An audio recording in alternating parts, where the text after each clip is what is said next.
Hi, I'm Shaka Hislop and you're here at Extra Time TV.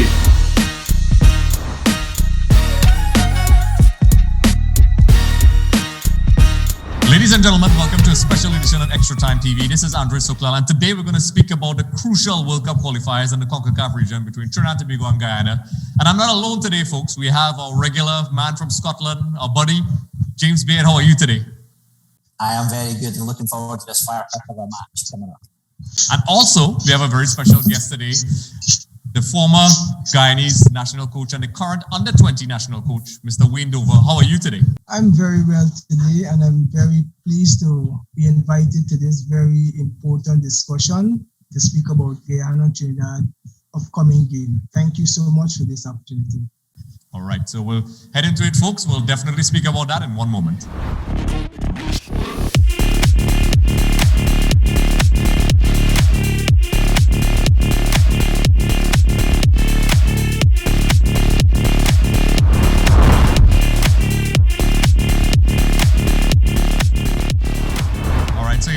Straight into it. So, Wayne, we'll start off with you. Obviously, the COVID-19 conditions have not been great for football for everybody in the Caribbean. And, the reason why we're speaking to you, obviously have, hands-on knowledge of, the Guyanese football setup. You've been on the national senior team before. So, how has been, the preparations been with all this COVID-19, the COVID-19 limitations? Well, the COVID-19, we all know, is a crisis throughout the world, and it's pegged back a lot of the nations in doing everything that they used to do comfortably daily, weekly, yearly. And Guyana, just like all the other places, was terribly affected from the COVID-19, and many of the country shut down for a period of time and then we back. But then we went straight into preparation after being given the green light from the COVID-19 task force organization, and we started our preparation, and it has been going. It went well, to speak. It went well. Yes, because what, as we all know, and James will touch on this from a Trinidad perspective in a moment. We both countries have new coaches, and you all have, the current coach right now. Tell us your thoughts on him. Well, when the new coach came, we all know it was a Brazilian who came to replace Michael Johnson, who went off to greater things. And as the coach came in, he went straight to the ground running the first day because the squad was in training. And my general assessment of the coach over the year that he has been working with the program, it's a very knowledgeable and experienced coach who I think could move Guyana football to the next level. And we have seen progress in from the daily sessions that have been conducted. And many of the younger players have shown tremendous improvement. So I'm very confident with him working with this squad, entering into this World Cup qualifier, we can see a fruitful results on the 25th. Excellent. So after looking at the list that was released, I'm assuming by the Guyanese Football Federation Association, we saw a lot of locally based players in there, combined with a couple veterans in there, like Sam as well. Tell us about the squad. What are your thoughts on the squad?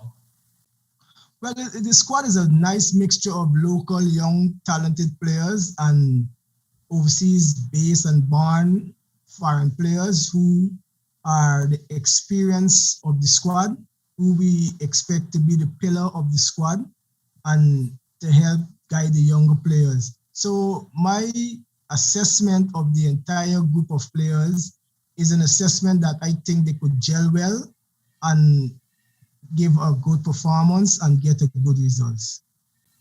Excellent. And without giving too much away, because we don't expect you to, give away country secrets for a crucial game. How do you think, Guyana would approach this game tactically based on the style of play and things like that? Well, from working closely with the group and having conversation day in, day out with Coach Maximo, we know he's a very respectful coach to many of his opponents, and he would want to approach the game in a respectful way, but not in a timid or a way that he will be or make the group intimidated by the name Trinidad, because this nation went to World Cup and they have done well over the past 15, 20 years or more. We will approach the game with a fighting spirit and try to take the game to them to get the results. Excellent. So we'll head over to James for a minute and then we'll get back to you, Wayne. So James, No problem. you obviously, it's the irony is that you're from Scotland, but you're very knowledgeable about Trinidad and Tobago football. You've been in and around all these setups. So we've seen the squad that Trinidad and Tobago has announced. What are your initial thoughts and reactions about that squad? Well, I think very similar to what Wayne said with regards to the Guyanese squad. And I think I would say Trinidad has a little, probably edge in experience, because you've got guys like Marvin Phillip, Jovan Jones, Highland, Andre Boucard, all of them having a lot of caps, close to 50 caps or more for all those guys. And then you've got guys like Wills Plaza, who, he's deserved a chance at it. He never really got it in the past, and this is his chance now. So there's a lot of experience right through the Trinidad team. And it's going to be a very, very competitive match. Even looking across at the Guyana team, I worked, for example, with some of the Guyanese players, with some of the teams that I was with here in Trinidad. So it's going to be a very, very interesting, as I say, competitive. And as Wayne touched on it, it's going to be a match that I don't think any team is going to come out and be scared. They're going to come and bring their A game, and they're going to come with ferocity, strength, and passion, which I think is really, really going to make it a real spectacle. Yep, we all know about the USA game that everybody was talking about. And, we had our thoughts on that. Folks, you could check that out. I'll put a link to that in the description below. There was also a practice match that was supposed to be played, but it was cancelled. The lack of, and I'll ask Wayne this as well, the lack of actual practice games leading up to these games. Do you think, based on just that USA game and also playing the local games, that Trinidad are heading into this game in good shape? Well, we all know in preparation how critical and important playing time is and minutes under your belt. And the fact that Trinidad had a couple of games under the belt, it gives them an opportunity to sort out a few tactical issues and also give some game rhythm to the players. But we had our own preparation, and we made our internal closed door training games, which gives some game rhythm also to the players and help us to look at a few tactical issues that we could straighten out. So I think we and Trinidad will be entering this game still short of enough game time, but they can safely say they had a few more than us. So maybe they would want to feel confident about that. But I think on the day in question, our Jaguars will bite and bite very hard. Yes. I like the confidence heading into this because there's a couple of players I know, especially the goalkeeper, when he was in Trinidad. So I have a liking for a lot of these guys. James, what are your thoughts on Trinidad's preparation since the USA game? There's been a lot of controversy, for example, with the Trinidad, the practice matches they had before the American game, and then they played America. And let's be honest, we were basically destroyed in that game. There was no two ways about it.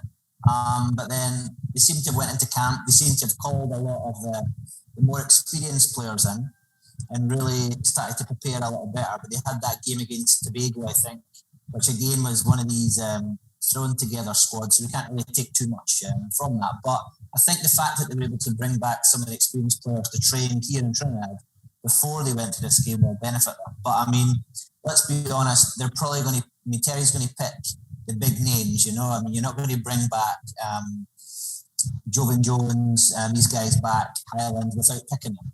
The one position which I'm very curious to see what Terry does is he's got Marvin Phillip there, who's 79 caps.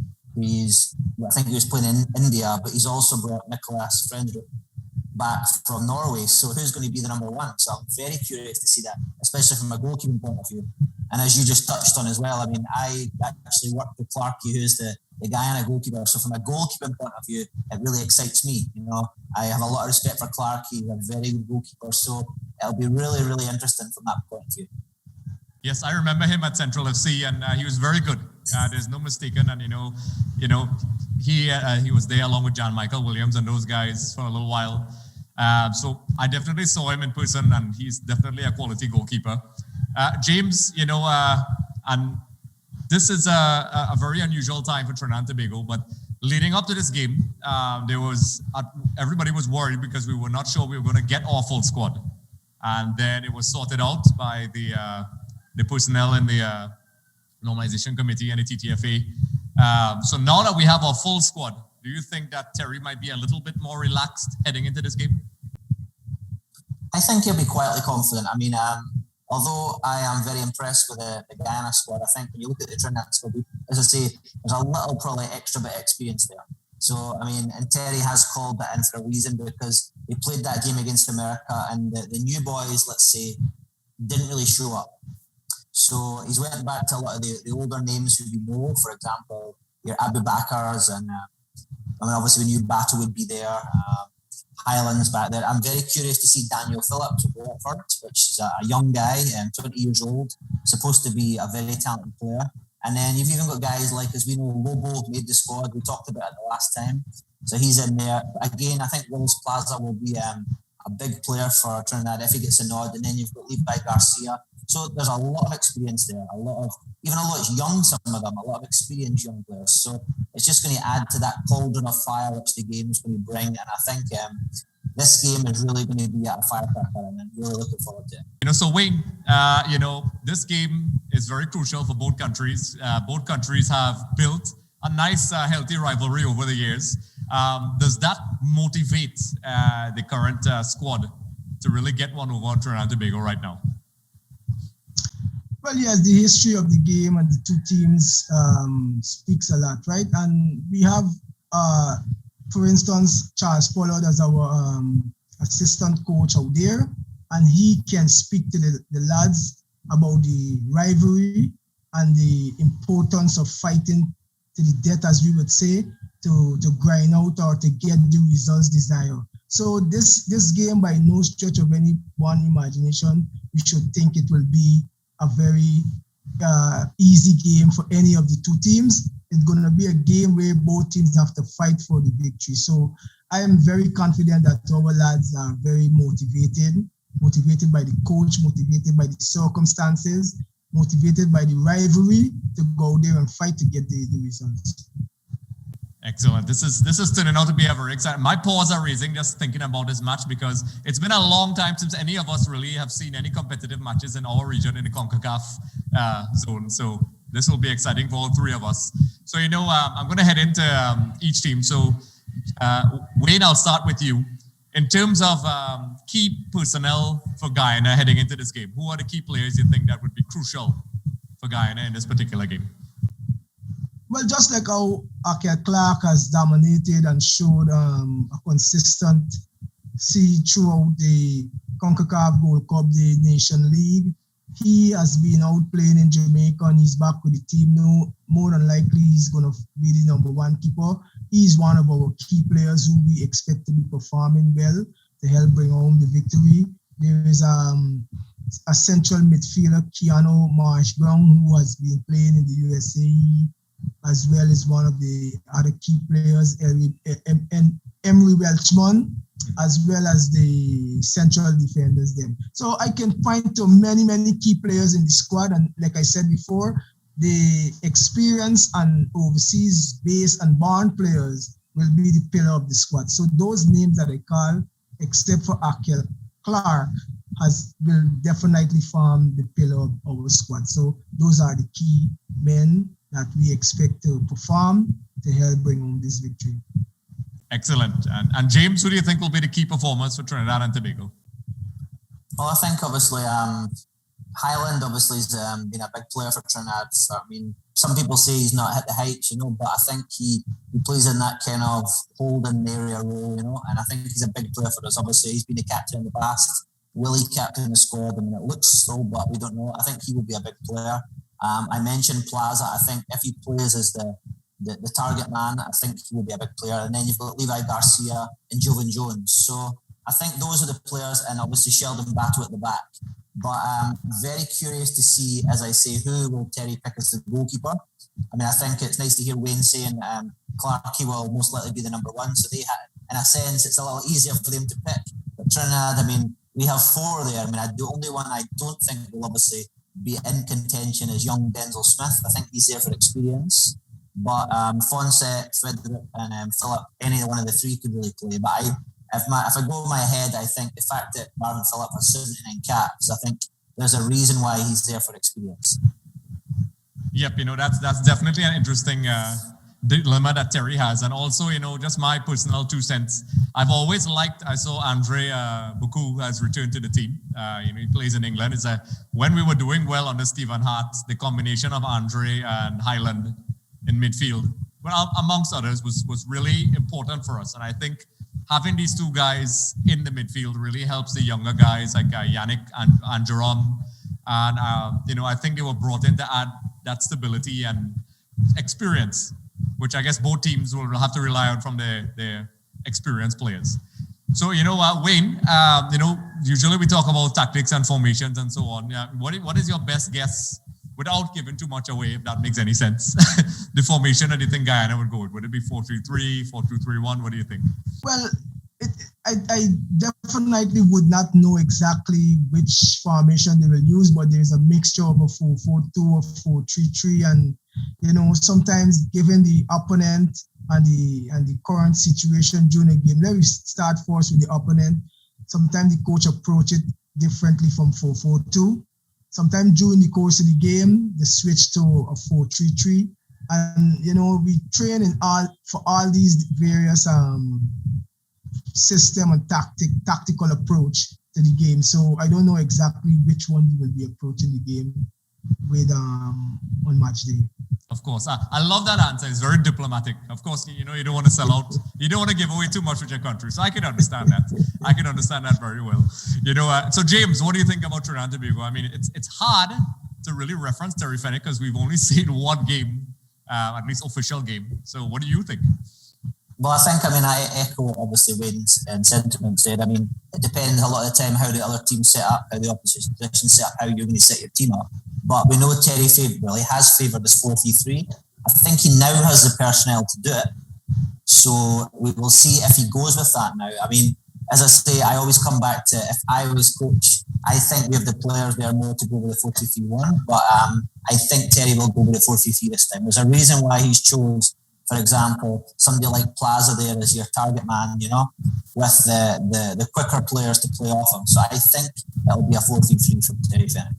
Yeah, I mean, that would be my guess based on what I've seen and the type of players he's called up. So, for those of you who would like to know, folks, the reason why we have these gentlemen on our show is that Mr. Wayne Dover is heavily involved in Guyanese football. He has been the coach of the national team, and he's currently the under-20 coach. So he knows what he's talking about when it comes to Guyana, way more than I would. And also, we have James Baird, our man from Scotland, our Scottish guy who knows a lot about Trinidad and Tobago football. And then somewhere in the middle, there's me. That's where I am. So, gentlemen, final verdicts. I don't usually like to do verdicts in these types of games because, I think when you're analyzing games, it's very hard to really say, what a scoreline would be. But, Wayne, how do you think this game is going to go out? You sound pretty confident that Guyana could get a positive result. This game is going to end in a 1 or a 2-0 victory for Guyana. Because I think the fact that Emery Welchman has been prolific in his league this year, once the chance is created, he will convert as he usually do. So we have some other firepower that I didn't mention, and that is for the surprise. There's going to be the element of surprise in the game, and I expect those firepower to fire on that night too. So maybe a 1-2 or even 3-0.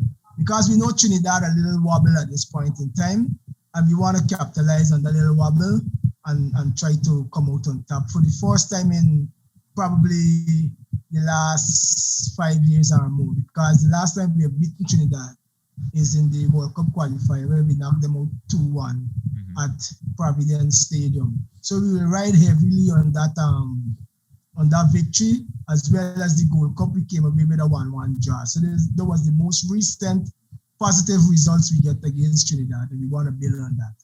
Excellent. You read my mind with my next question about sensing, with the well-publicized issues that Trinidad Tobago football has, is if it gives Guyana, that little boost they need. And well, you told me.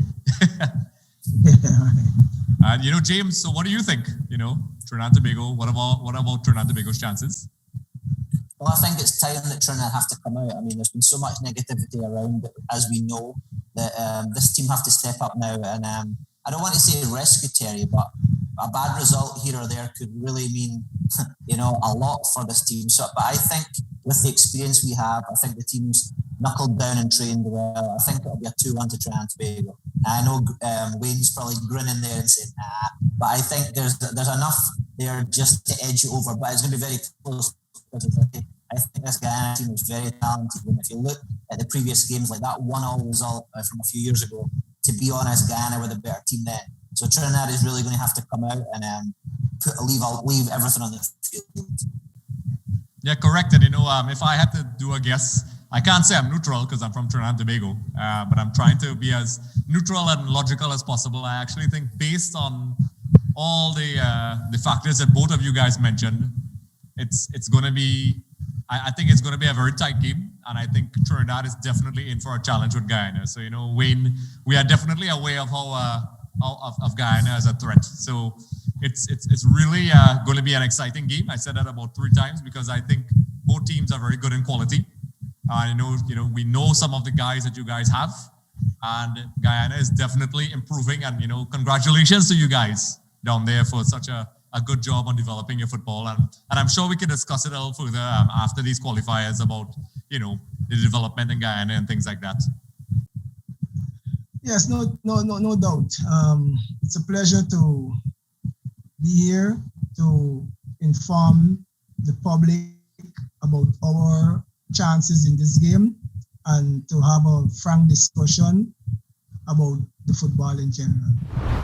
Just a reminder, everyone, for more episodes with Shaka Hislop, be sure to head over to our YouTube channel.